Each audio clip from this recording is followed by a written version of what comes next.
नमस्कार साथियों। आज हम आपके लिए लेकर आए हैं बाकीलाल और शादी का षड्यंत्र। तो चलिए दोस्तों शुरू करते हैं। एक दिन विक्रम सिंह के दरबार में बैठे बैठे एकाएक बाकीलाल के मस्तिष्क में एक विचार कौंधा। क्यों ना राजा विक्रम सिंह का राज सिंहासन हथिया लिया जाए। ये सोचते ही बाकीलाल का मन प्रसन्न हो उठा। अरे हाँ, मैं भी कितना गधा हूँ। इतने दिन मुझे यहाँ रहते हो गए, लेकिन अभी तक ये सोच भी ना सका। लानत है मेरी काबिलियत पर। जबकि महाराज विक्रम सिंह कह रहे थे, हमें विश्वस्त सूत्रों से पता चला है कि ये गुप्त देश का राजा किसी षड्यंत्र द्वारा हमें मारकर विशालगढ़ पर अधिकार चाहता है। उससे पहले मैं ही तुझे मारकर राजा बन जाऊंगा। ये सुनकर महामंत्री धर्म सिंह ने पूछा, किंतु महाराज, किस देश का राजा है? अगर हमें पता चल जाए तो हम बाकीलाल जी की मदद से उस राजा को सबक सिखा सकते हैं। यही तो मुश्किल है। षड्यंत्र का रंग रूप तो हमारे गुप्तचरों को मालूम ही नहीं हुआ, परंतु गुप्तचर पूरी चेष्टा कर रहे हैं। उस देश का नाम पता चलते ही हम बाकीलाल जी को अवश्य कष्ट देंगे।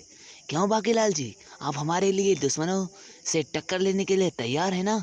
जी हाँ महाराज। भला हमारे महाराज के अलावा इस सिंहासन पर कौन बैठ सकता है। आप बिल्कुल फिक्र मत कीजिए, मैं आपके दुश्मनों को उनकी नानी याद दिला दूंगा। और आप भी अभी से अपने दिन गिनने आराम कर दीजिए महाराज, क्योंकि अब आप बाकीलाल के हाथ हो। महाराज, बाकीलाल जी जब तक हमारे साथ हैं, दुश्मनों की क्या मजाल कि हमारे राज्य की ओर आंख उठाकर देखें। बोलो बाकीलाल की जय जय। बाकीलाल नहीं कम वक्त, और राजा बाकीलाल जी की जय बोलो। और फिर एक रात इस चमत्कारी दवा के पेट में जाने के 2 घंटे बाद ही प्राणी को गहरी नींद आ जाती है और वो सो जाता है। सारा खाना आज रात पहरेदारों के लिए बन रहा है। खाना खाते ही सब गहरी नींद में होंगे। भोजन में दवा मिलाने के बाद बाकीलाल अपने कक्ष में आ गया। आज रात मैं आराम पूर्वक अपनी योजना का कार्य रूप दूंगा। भगवान ने चाहा तो कल सुबह तक मैं राजा बन जाऊंगा। बाकीलाल जागती आंखों से ख्वाब देखने लगा। महाराज बाकीलाल की जय। उसी रात हर तरफ शांति छाई हुई है। लगता है हर पहरेदार मेरी दवा वाला भोजन खाकर गहरी नींद में सो चुका है। बाकीलाल राजा विक्रम सिंह की सैन कक्ष के बाहर पहुंच गया। ओह पहरेदार, दीवार से लगे सो रहे हो? वाह, मेरी खोपड़ी ने भी क्या शानदार योजना बनाई है। वो द्वार खोलकर चुपचाप भीतर गया। वो रहे महाराज। हा हा हा, अब इस खंजर से मैं उन्हें सीने में भोंक कर मार डालूंगा और इनके जीवन लीला का अंत करूंगा। दबे पांव महाराज के पलंग के निकट पहुंचकर अभी खंजर वाला हाथ ऊपर ही किया कि अरे ये क्या, पिछवाड़े की खिड़की के रास्ते इस समय कौन भीतर आ रहा है। बाकीलाल की ऊपर की सांस नीचे जाने लगी। हे भगवान, अगर किसी ने मुझे इस अवस्था में खंजर लिए देख लिया तो मुफ्त में मारा जाऊंगा। न जाने कौन होगा। भाग बेटा बाके, छिप जा, वरना तेरी खैर नहीं। बाकीलाल बेचारा इंतजार करता रहा, लेकिन खिड़की से कोई मानो नहीं आया।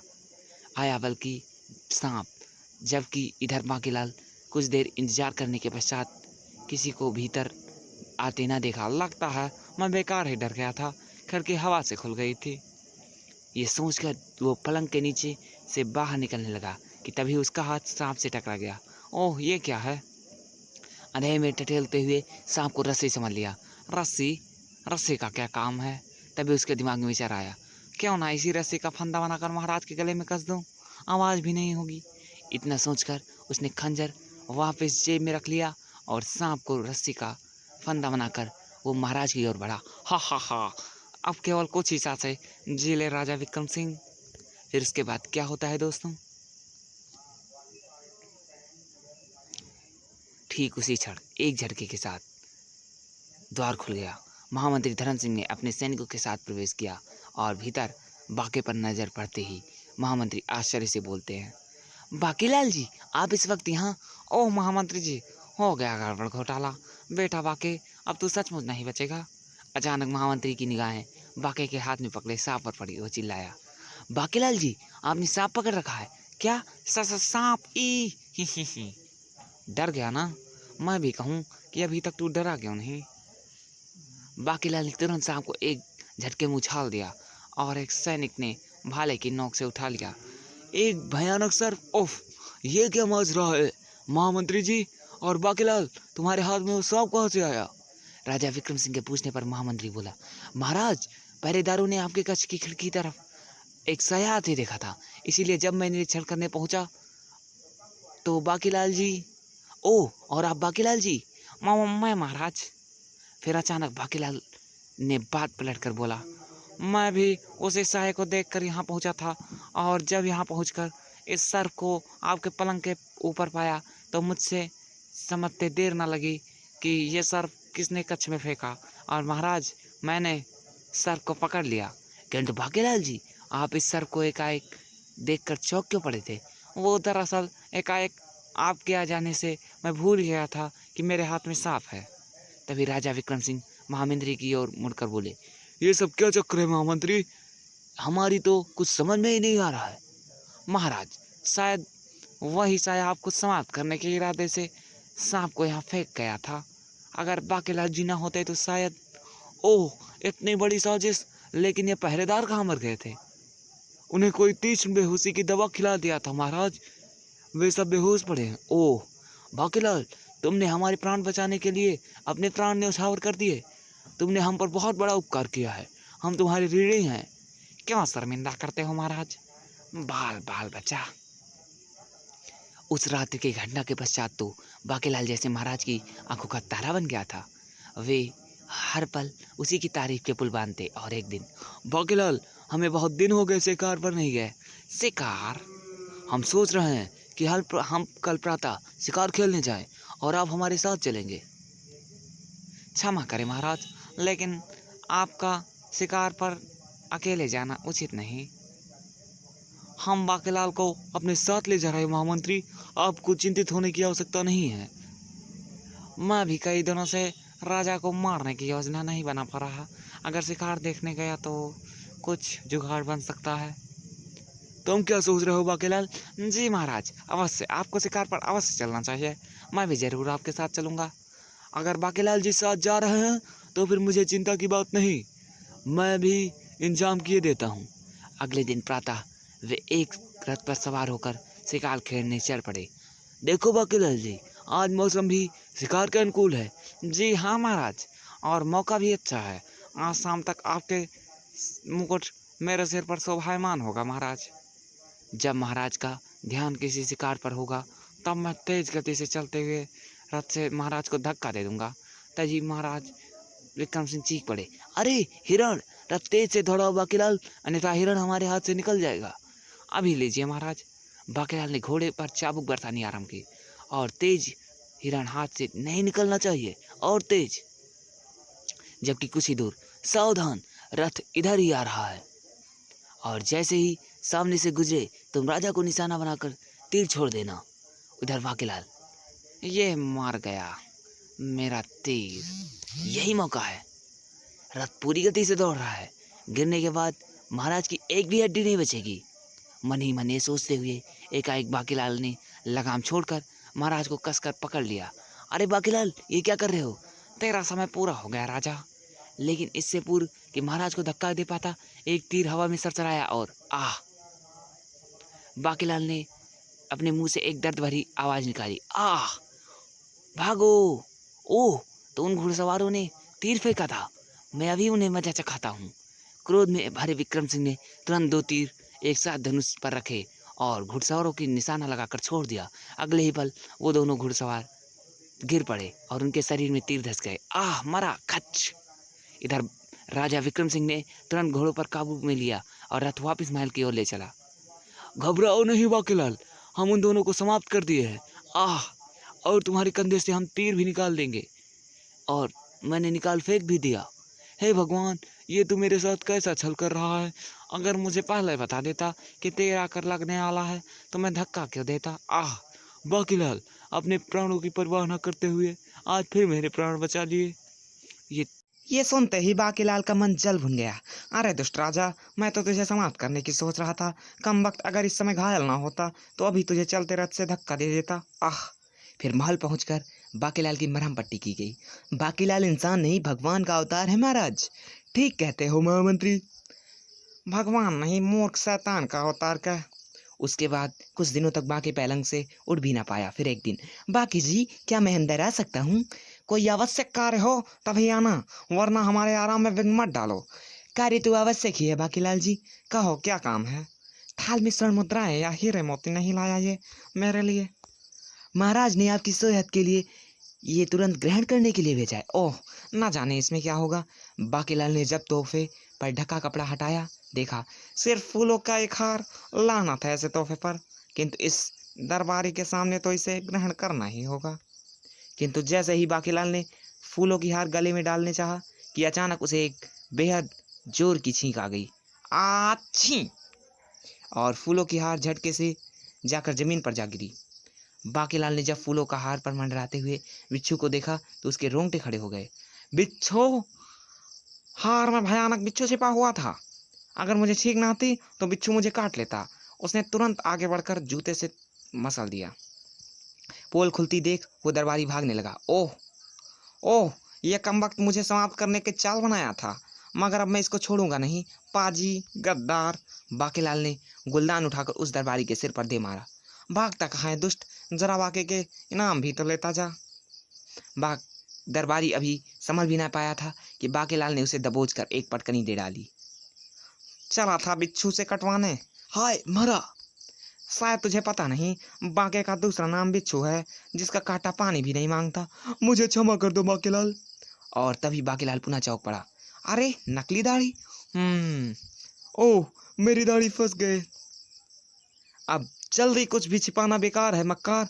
जल्दी बता तू कौन है, अन्यथा अभी सैनिकों को बुलवा कर तुझे फांसी पर लटकाऊंगा। फांसी! फांसी का नाम सुनते ही थर थर कांपता हुआ बाकी के कदमों में गिर पड़ा और बोला, नहीं बाकीलाल जी, मैं आपको सब कुछ सच सच बता दूंगा, मगर भगवान के लिए मुझे फांसी से बचा लो। ठीक है, अगर तुम सच सच बताओगे तो मैं तुम्हें बचा लूंगा। और दूसरे ही पल वो उठ खड़ा हुआ और बोला, मेरा नाम लोटन चंद है बाकीलाल, और मैं चंदनगढ़ के राजा चंदन सिंह का गुप्तचर हूँ। चंदनगढ़ के राजा चंदन सिंह का गुप्तचर? ओह, तो इसका मतलब इन दिनों महाराज पर जो आक्रमण हुए वो तुमने करवाए थे? जी बाकीलाल जी। ये सुनते ही बाकीलाल ने लोटन चंद को एक और पटकनी दी। कम वक्त, तेरे कारण ही महाराज दोनों बार मेरे हाथों से बच निकले। आह! ये बताओ कि चंदनगढ़ आखिर चाहता क्या है? तुम्हारी दुश्मनी तो राजा से है, तो फिर मुझे समाप्त करने की चेष्टा क्यों करते हो? मैं आपको सब कुछ बताता हूँ। दरअसल राजा चंदन सिंह की एक बेटी है, राजकुमारी कुरूपलता। आज से 6 माह पूर्व की बात है। एक दिन महाराज चंदन सिंह एक लिखित संदेश लेकर मैं राजदूत बनकर विक्रम सिंह के पास पहुंचा। महाराज की जय हो। कहो चंदन सिंह कि राजा की राजदूत राजा चंदन सिंह ने हमारे लिए क्या संदेश भेजा है? आप स्वयं ही पढ़ लीजिए। महामंत्री आप पढ़िए। जो आज्ञा महाराज। महामंत्री धर्म सिंह ने पढ़ना आरंभ किया। महाराज, विक्रम सिंह को चंदनगढ़ के राजा चंदन सिंह का प्रणाम। महाराज, हमने निश्चय किया है कि हम अपनी कन्या राजकुमारी कुरूपलता का विवाह आपसे कर देंगे। आशा है आप इनकार नहीं करेंगे। आपका चंदन सिंह। यह सुनते ही विक्रम सिंह क्रोध से बोले, क्या राजकुमारी कुरूपलता, वो कुबड़ी और लंगड़ी लड़की? चंदन सिंह की हिम्मत कैसे हुई ऐसा प्रस्ताव भेजने की? महामंत्री, इन राजदूत महाशय से कह दो ये तुरंत ये प्रस्ताव लेकर लौट जाएं, अन्यथा मुझे क्रोध आ गया तो बहुत बुरा होगा। ओह, चंदन सिंह का इतना मान! राजा विक्रम सिंह की अपमान भरी बातें जब राजा चंदन सिंह के कक्ष में पहुंची। राजा विक्रम सिंह की यह जुर्रत, हम भी उससे बदला लेंगे। उसकी 7 पुश्तें भी ऐसी अपमान की बातें नहीं कह पाएंगी। लोटन सिंह, हम शीघ्र ही राजा विक्रम सिंह की मृत्यु का समाचार सुनना चाहते हैं। जी महाराज। और मैं उसी दिन विशालगढ़ के लिए रवाना हुआ, और इस प्रकार बहुत चेष्टाओं के बाद भी मैं महल के दरबार में आ पहुंचा। लेकिन तुमने मुझ पर हमला क्यों किया? मैंने तुम्हारा क्या बिगाड़ा है? आपकी हत्या के कारण 2 बार महाराज की हत्या में असफल होना है, इसीलिए मैंने सोचा कि पहले आपका ही काम तमाम कर दूं। एकाएक बाकीलाल के मस्तिष्क में एक योजना आई और उसकी शैतान खोपड़ी हरकत में आ गई। वो मारा पापड़ वाले को। अगर मैं किसी तरह कुछ ऐसा चक्कर चला दूं कि राजा विक्रम सिंह की बारात तो जाए, लेकिन अन्य किसी राज्य में, तो बेचारा चंदन सिंह बारात के स्वागत की तैयारी ही करता रह जाए। बस बन गया काम। तब युद्ध होगा तो राजा विक्रम सिंह की सेना भी समाप्त हो जाएगी और कोई ताकत नहीं बचेगी, और विक्रम सिंह का राज सिंहासन मेरा। आप क्या सोच रहे हैं बाकीलाल जी? लोटन चंद, मैं सोच रहा था कि यदि महाराज विक्रम सिंह की विवाह राजकुमारी कुरूपलता के साथ हो जाए तो कैसा रहेगा। क्या यही तो महाराज चंदन सिंह भी चाहते हैं। तो समझो विवाह हो गया, तुम मेरे संदेश का इंतजार करना। फिर एक दिन जब महाराज विक्रम सिंह अभी दरबार बर्खास्त करने वाले थे, महाराज की जय हो। अरे बाकीलाल, तुम कहो कैसे आना हुआ, सब कुशल तो है? महाराज मुझे स्वप्न आया था जो आपके पास खींच लाया है। स्वप्न? हम समझे नहीं बाकीलाल। स्वप्न? महाराज, रात मैंने स्वप्न में आपका विवाह कौशल नरेश सुपुत्री से संपन्न होते हुए देखा। कौशल नरेश? अरे आज ही तो वो अपनी पुत्री के विवाह का प्रस्ताव भेजा है। क्या? वाह बेटा, वाकई बन गया तेरा काम शायद। विवाह? परंतु उसके विषय में तो हमने सोचा ही नहीं। तो आप सोच ले महाराज, बाकीलाल जी ने बहुत अच्छी बात कही है। आप कहे तो मैं आज ही विवाह का प्रस्ताव भेज दूं कौशल नरेश के पास। फिर महाराज के महामंत्री और बाकीलाल के बहुत जोर देने पर महाराज इनकार नहीं कर सके। अब तुम दोनों की जैसी इच्छा, आप कौशल नरेश के पास विवाह का प्रस्ताव भेज दें। राजकुमारी पुष्पलता तो बहुत सुंदर भी है। महामंत्री व बाकीलाल कच्छ से बाहर निकल गए। इधर एक शाम बाकीलाल अपनी योजना अनुसार लोटन चंद के पास पहुंचा और उसे एक लिखित संदेश देकर बोला, लोटन चंद, महाराज विवाह के लिए तैयार हो गए हैं। ये संदेश जाकर महाराज चंदन सिंह को दे दो। क्या सच? ये समाचार सुनकर महाराज फूले नहीं समाएंगे। और हाँ, इसी समय चुपचाप चले जाओ, मैं तुरंत ही प्रस्थान कर रहा हूँ बाकी जी। लोटन चंद के जाने के बाद अब आएगा मजा। जब राजा के स्वागत की तैयारियां तो चंदनगढ़ और कौशलपुर दोनों में होंगी, किंतु बारात पहुंचेगी केवल कौशलपुर। हाँ, महाराज विक्रम सिंह दो पाटन के बीच में, बाकी बचा न कोय। विशालगढ़ का राज सिंहासन अब्बा के का होय। इधर कौशलपुर में राजकुमारी पुष्पलता की विवाह की तैयारियां चल रही थी। उधर चंदनगढ़ में कुरूपलता की विवाह की। जल्दी करो, बारात आने का समय हो रहा है और अभी तक भोजन का इंतजाम नहीं हुआ। महामंत्री जी, कुछ व्यक्ति और कार्य में लगा दीजिए, हमें देरी बिल्कुल पसंद नहीं। ये विक्रम सिंह भी अजीब आदमी है। कल शाम ही विवाह का प्रस्ताव भेजा और आज शाम बारात लेकर आ रहा है। कुछ समय और दे देते तो ऐसा शानदार स्वागत करता कि देवता भी प्रसन्न हो उठते। अरे भाई जल्दी करो, द्वार पर फूलों की लड़ियां लगा दो, मार्ग में इत्र बहा दो, स्वागत में किसी किस्म की कमी नहीं रहना चाहिए। जी महाराज। महाराज चंदन सिंह मानो प्रसन्नता से पागल हुए जा रहे थे।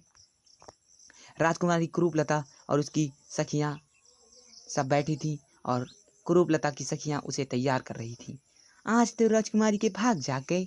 अरे हट, राजकुमारी के भागे सोए ही कब थे। लाखों में एक है हमारी राजकुमारी। राजा की आएगी बारात, रंगोली होगी रात। उधर पूरी तैयारी के साथ विशालगढ़ में राजा विक्रम सिंह को हाथी पर बैठा दिया गया। प्रस्थान करो महाराज विक्रम सिंह, जिंदाबाद। कुछ दूर चलने के बाद मुझे बीमारी का बहाना बनाकर यहीं ठहरना है। भला युद्ध के मैदान में जाकर मरना है क्या? वाह, सब कितने प्रसन्न दिखाई पड़ रहे हैं। कुछ दूर पहुंचते ही बाकीलाल एकाएक जमीन पर गिर पड़ी। अरे बाकीलाल जी को क्या हुआ? महामंत्री जी, शायद मैं बारात के साथ ना चल सकूंगा, आप मुझे महल भिजवा दो। ओह ठीक है बाकीलाल जी, मैं आपको महल भिजवा देता हूँ। क्या हुआ बाकीलाल को? महाराज, बाकीलाल जी की तबीयत एकाएक खराब हो गई। मैं इन्हें महल भिजवाने का प्रबंध करता हूँ। ओह, फिर ये विवाह भी आज नहीं होगा। ये सुनते ही बाकीलाल चीख कर बोला, नहीं महाराज, अब यह विवाह नहीं हो सकता। आप दुल्हन लेकर लौटिए, ईश्वर ने चाहा तो एकदम भला चंगा होकर महल में आपकी स्वागत करूंगा महाराज। तभी महामंत्री जी के कहने के साथ वो एक रथ वहां पहुंचा। बाकीलाल जी को उस रथ में बिठा दिया गया। अपना ध्यान रखना बाकी, आप मेरी फिक्र मत करें महाराज। रथ उसे लेकर महल की ओर वापस लौट पड़ा। शुक्र है जान बची। केवल मैं ही जानता हूँ कि कौशलपुर युद्ध स्थल बनने वाला है, ऐसे में वहां जाना मौत को दावत देना है। इधर चंदनगढ़ में काफी समय इंतजार करने के बाद जब राजा विक्रम सिंह की बारात नहीं पहुंची तो अब तो लगने और मुहूर्त का समय भी निकला जा रहा है। लोटन जाकर पता करो कि बारात अभी तक क्यों नहीं पहुंची। जी महाराज, मैं अभी पता करता हूँ। लोटन चंद एक तेज तर्रार घोड़े पर सवार होकर विशालगढ़ की ओर चल पड़ा, किंतु अभी आधे रास्ते में पहुंचा था कि अरे, ये तो राजा विक्रम सिंह की बारात है, मगर ये तो कौशलपुर जा रही है। आखिर माजरा क्या है? उसने निकट से गुजरते एक बाराती से पूछा, क्यों भाई, ये बारात चंदनगढ़ नहीं जा रही है? चंदनगढ़? अरे भाले मानस, राजा विक्रम सिंह की बारात तो कौशलपुर जा रही है। महाराज का विवाह राजकुमारी पुष्पलता से होने वाला है। इतना सुनते ही लोटन चंद के सीने पर सांप लौटने लगा। इसका मतलब हमारे साथ धोखा हुआ है। मैं अभी महाराज चंदन सिंह को सारी स्थिति से अवगत कराता हूँ। वे राजा विक्रम सिंह के साथ साथ कौशलपुर को भी मिट्टी में मिला देंगे और फिर चंदन सिंह के महल में। क्या विक्रम सिंह की ये जुर्रत? हम उसे नस्तनाबूद कर देंगे। सेनापति, जो आ गया महाराज। अपनी सारी सेना एकत्रित करो, हम अपनी बेटी के लिए वर छीन कर लाएंगे। जो आ गया महाराज। किंतु महाराज, इस सब में बहुत समय नष्ट हो जाएगा, लग्न का समय निकल जाएगा, ये विवाह 5 वर्षों तक नहीं हो सकता। क्या किस्मत में मेरी, भगवान ने शायद ये दिन देखना ही नहीं लिखा है। क्रोध से चिल्लाया। लग्न का मुहूर्त नहीं निकलेगा महामंत्री जी। राजकुमारी कुरूपलता हमारे साथ ही चलेंगी, उसका विवाह कौशलपुर में राजा विक्रम सिंह के साथ ही होगा। ठीक है महाराज, मैं अभी सब बंदोबस्त करता हूँ। फिर देखते ही देखते राजा चंदन सिंह राजकुमारी कुरूपलता के साथ एक विशाल सेना के साथ कौशलपुर की ओर चल पड़े। राजा विक्रम सिंह, या तो तुझे मेरी बेटी के मांग में सिंदूर भरना होगा, अन्यथा तेरे खून से हम अपने माथे पर तिलक लगाएंगे। कौशलपुर में सारी तैयारियां पूरी हो चुकी थी। बारात के पहुंचने पर बारात का भव्य स्वागत किया गया। राजा विक्रम सिंह जिंदाबाद जिंदाबाद, राजा कुशल सेन अमर रहे अमर रहे। जय जयकार से गगन गूंज उठा। विवाह की इस रस्म अदा होने वाली थी कि तभी समाचार मिला। अशुभ समाचार है महाराज, चंदनगढ़ के राजा चंदन सिंह ने कौशलपुर पर चढ़ाई कर दी है। वो अपनी विशाल सेना के साथ इधर आ रहे हैं। क्या इस शुभ अवसर पर ऐसा अशुभ समाचार? ये तो बहुत बुरा हुआ। अब क्या होगा विक्रम सिंह जी? युद्ध की तैयारी में तो बहुत समय लग जाएगा। तब तक शायद काश मेरा बाकेलाल यहाँ होता तो ऐसे ही इस समस्या का कोई ना कोई उपाय सोच लेता। आप क्या सोच रहे हैं विक्रम सिंह जी? हम सोच रहे हैं महाराज कि कौशलपुर की इज्जत हमारी इज्जत है। चंदन सिंह से युद्ध की तैयारी की जाए। अब हम स्वयं युद्ध लड़ेंगे। फिर जितना भी इंतजाम हो सका उतनी ही सेना लेकर कुशन सेन विक्रम सिंह के साथ रणभूमि की ओर चल पड़ा। दोनों सेनाएं आमने सामने पहुंची। तभी राजा चंदन सिंह गरज पड़े। राजा विक्रम सिंह धोखेबाज, हमारी बेटी का विवाह प्रस्ताव मंजूर करके और फिर निश्चित समय पर बारात चंदनगढ़ ना लाकर तुमने हमारा ही नहीं, राजा कुशल सेन की भी अपमान किया है। कुरूपलता से विवाह? कुरूपलता? राजा कुशल सेन, विक्रम सिंह का विवाह राजकुमारी पुष्पलता से नहीं, राजकुमारी कुरूपलता से तय हुआ था। अगर वायदे के मुताबिक ये विवाह ना हुआ तो यहाँ रक्त की नदियां बह जाएंगी। कुरूपलता का नाम सुनकर राजा कुशल सिंह चौंक पड़े। ओफ, कहीं ये मेरी नन्ही सी कुरूपलता तो नहीं? महाराज, सोच क्या रहे हैं? युद्ध का बिगुल बजवा दीजिए। राजा चंदन सिंह को जब अपनी बात का कोई जवाब न मिला तो उन्हें चीख कर आदेश दिया, युद्ध, आक्रमण। नहीं, ठहरो। कुशल सेन ने चीख कर कुछ कहना चाहा, परंतु तब तक शोर मचाते सैनिक कुशल सेन की सेना पर टूट पड़े। मजबूरन कुशल सेन की सेना भी युद्ध में शामिल हो गई। मारो मारो, काट डालो। नहीं, ये युद्ध नहीं होगा। महावत, हाथी को राजा चंदन सिंह के हाथी के निकट ले चलो। चंदन सिंह के हाथी के निकट पहुंचकर राजा कुशल सेन ने चीखकर कहा, राजा चंदन सिंह, अगर हमारी आपकी इच्छा युद्ध की ही है तो अवश्य होगा, किंतु हम केवल 3 प्रश्नों का उत्तर जानना चाहते हैं। क्या आपकी बेटी कुरूपलता एक टांग की नहीं है? क्या उसकी एक पीठ पर एक कुबड़ है? क्या उसकी दाई बाजू पर उसका नाम गुदा है? परंतु ये आप सब क्यों जानते हैं? कैसे जानते हैं? इसका मतलब है मैंने जो कहा सच है। तब तो ये मेरी खोई हुई बेटी है। एक ऋषि के शाप के कारण न केवल ये खो गई थी बल्कि पूरे 18 वर्ष तक अलग रही मुझसे। और चंदन सिंह, अब जब शाप मुक्त होने का समय आ गया है तो तुम युद्ध करना चाहते हो, तब हमें तुरंत युद्ध रोकना होगा। हाँ चंदन सिंह, हमारी बड़ी बेटी कुरूपलता का विवाह राजा विक्रम सिंह के साथ होगा, यह हमारा वायदा है। आज से 18 वर्ष पूर्व की बात है। उन दिनों हम अपनी नवविवाहिता पत्नी के साथ रोजाना शिकार खेलने जाया करते थे, लेकिन एक दिन जब हमने एक खरगोश का शिकार करने के लिए तीर छोड़ा, हे भगवान, लगता है आपका छोड़ा हुआ तीर किसी बालक को लगा है। आह, अरे यह तो किसी बच्चे की पुकार है। हमने उधर जाकर देखा तो सचमुच एक बालिका छटपटा रही थी। ओ भगवान, इसकी टांग तो तीर से लगकर कट गई। अब क्या होगा महाराज? ऋषि कन्या। तभी ऋषि चतुरानंद वहां पहुंचे और अपनी बेटी की यह दशा देखकर क्रोध से चिल्ला पड़े, दुष्ट, तूने मेरी मासूम बच्ची की ये हालत की है। जा, मैं तुझे शाप देता हूँ। तेरी जुड़वा बेटियों में से एक बेहद कुरूप, लंगड़ी व कुबड़ी होगी और तुझे उसका विछोह सहना होगा। नहीं महाराज, हमसे ये भूल अनजाने में हुई। अपना शाप वापस लीजिए मुनिवर। पत्थर से गिरने के कारण तब ऋषि कन्या की मृत्यु हो चुकी थी। हम ऋषि चतुरानंद के आगे बहुत रोए, गिड़गिड़ाए। अंततः उनका क्रोध शांत हुआ और बोले, जा, जिस दिन तेरी बेटी दुल्हन बनेगी उसी दिन तेरा उससे मिलन संभव होगा, और जब उसका दूल्हा उसके गले में पुष्पमाला डालेगा तो वो ठीक हो जाएगी। प्रसव के पश्चात मेरी पत्नी दो बच्चों को जन्म दी और स्वर्ग सिधार गई। आह, ये क्या हो गया। हमने उसी दिन उन दोनों राजकुमारियों के दाएं बाजू में उनका नाम गुदवा दिया। उसी शाम अचानक एक हादसा हो गया। एक बाज पालने में से कुरूपलता को उड़ा ले गया। अरे पकड़ो, मारो उस बाज को, वो मेरी राजकुमारी को ले जा रहा है। किंतु हमारे सैनिक उस बाज को नहीं पकड़ पाए और आज इसे दुल्हन के रूप में देखकर हमें ऋषिवाणी याद आ गई। फिर तो ये आपकी ही बेटी है महाराज। और जब मुझे ये उस समय मिली थी जब हमने कई वर्ष तक संतान न पाने के कारण दुखी होकर शिव के शरण में गए थे। हे शिव शंकर, हमें संतान सुख दो प्रभु। बच्ची, अरे हमने अपनी पत्नी की मृत्यु के पश्चात उस बच्ची को शिव का वरदान समझकर पाला पोसा और विक्रम सिंह की संदेश मिला कि ये कुरूपलता से विवाह करने के लिए तैयार हैं, तो हम प्रसन्नता से पागल हो उठे। परंतु जब बारात चंदनगढ़ की ओर जाने के बजाय कौशलपुर जाने लगी तो हमें उतना ही क्रोध आया और हम कौशलपुर पर चढ़ाई करने बैठे। आप महान हैं चंदन सिंह, आपने मेरी बच्ची को अपनी संतान की तरह पाला। दीदी, मेरी बहन। और तभी पुष्पलता ने वहां पहुंचकर कुरूपलता को गले लगा लिया। परंतु हमारी समझ में ये नहीं आया कि ऐसा संदेशा हमने दिया ही नहीं। तो तब चंदन सिंह के गुप्तचारी का किस्सा सभी ने सुना और अपनी इस हरकत पर क्षमा मांगी। गुप्तचर लोटन चंद को बुलाया गया। उसने बताया, महाराज गुस्ताखी माफ हो, मुझे ये संदेश बाकेलाल जी ने दिया। बाबा बाकेलाल ने? ओह बाकेलाल, इसका मतलब तुम जानते थे कि हम पर गुप्त आक्रमण होने वाला है, चंदन सिंह आक्रमण करवा रहा है। हम तुरंत बाकेलाल जी से मिलना चाहते हैं, जिनकी बदौलत आज हमें हमारी खोई हुई बेटी मिली। किंतु महाराज, पहले कुरूपलता का शाप से मुक्ति चाहिए।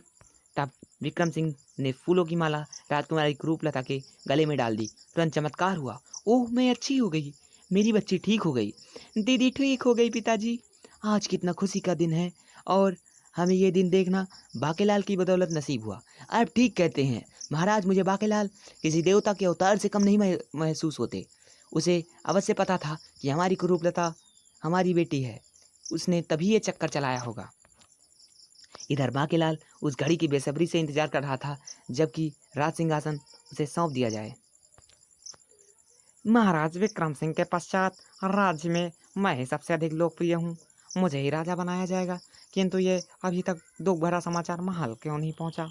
तभी द्वारपाल आकर सूचना दी, बाकेलाल जी चलिए, महाराज डोली लेकर महल आ गए और वे तुरंत आपसे मिलना चाहते हैं। उनके साथ राजा चंदन सिंह और कुशल सेन भी हैं। क्या? ये सुनते ही बाकेलाल के होश उड़ गए। ये राजा चंदन सिंह और कुशल सेन, लगता है तेरी चालें खुल गई बाके। चलिए बाकेलाल जी। मरता करता भी तो क्या, उसने द्वारपाल के साथ चलना ही पड़ा। भगवान, तूने मेरी किस्मत काली स्याही से की क्यों लिखी है, तुझे जवाब देना होगा। किंतु जैसे ही बाकेलाल महल के मुख्य द्वार पर पहुंचे, महाराज विक्रम सिंह ने उन्हें गला लगा लिया। यही है हमारा प्यारा बाकेलाल, बाकेलाल की जय। सभी बाकेलाल की जय जयकार करने लगे और फिर बाकेलाल को हकीकत का पता चला तो उसने अपना सिर पीट लिया। राज सिंहासन हाथ आ जाता, पूरा खजाना मेरा होता। और मुझे पता होता कि ये सब होने वाला है तो कभी महाराज को विवाह के लिए तैयार ना करता। बू, अब मेरा क्या होगा? तभी एकाएक विक्रम सिंह ने पूछा, किंतु बाकेलाल, एक बात हमें समझ में नहीं आ रही, ये तुम्हें कैसे पता चला कि कुरूपलता महाराज कुशल सेन की खोई हुई बेटी है? जब कोई उसे वरमाला पहनाएगा तो वो ठीक हो जाएगी। मर गए, अब इसका जवाब कैसे दूं? मैंने तो इनके सब क्रियाकर्म की कुछ सोचकर बाकेलाल चुटकी बजाकर उछल पड़ा। अरे हाँ, सूझ गई तरकीब। अपना सिर बचाने की दूसरे ही पल वो बोला, महाराज, जिन साधु महात्मा जी ने कुशल सेन जी को साप दिया था, उन्होंने ही स्वप्न में आकर मुझे सब कुछ ठीक ठाक करने को कहा था और ये भी महाराज विक्रम सिंह से बढ़िया वर कुरूपलता के लिए नहीं हो सकता, ऐसा बताया था। बस फिर मैंने झटपट विवाह की योजना बना डाली। वाह बाके, तुमने तो सचमुच कमाल कर दिया। ये सुनते ही बाकेलाल की जय जयकार होने लगी, जबकि बाके अपनी किस्मत को कोस रहा था। बाकेलाल जिंदाबाद। बाकेलाल मुर्दाबाद का हुक्म वक्तों, सारी बनी बनाई योजना चौपट हो गई। हे भगवान, मेरा क्या होगा? आशा करता हूँ दोस्तों आपको कॉमिक्स पसंद आई होगी। अगर पसंद आई है तो लाइक कीजिए, वीडियो को शेयर कीजिए। धन्यवाद।